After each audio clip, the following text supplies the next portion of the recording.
আমার বাড়ি কিন্তু বিয়ানীবাজার বা গোলাপগঞ্জ নয়, বাট আমি আপনাদের এই এলাকার কামান। আমি ইমরান ভাইয়ের কাছে ব্যক্তিগতভাবে ঋণী। 11 বছর পর গত ডিসেম্বরে আমি বাংলাদেশে গিয়েছিলাম। ইমরান ভাই আমার জন্য এয়ারপোর্টে এসেছিলেন।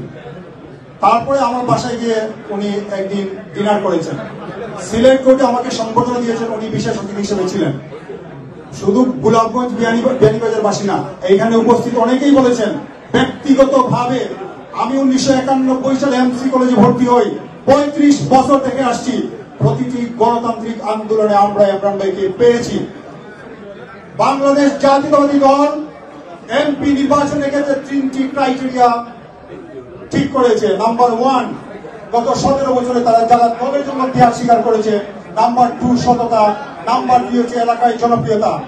আমি মনে করি অ্যাডভোকেট ইমরান আহমেদ চৌধুরী এই 3টা ক্রাইটেরিয়ায় নাম্বার 1, এবং আগামী দিনের দানের শীষে ইনশাআল্লাহ কান্ডারি হবেন আপনাদের এলাকায়।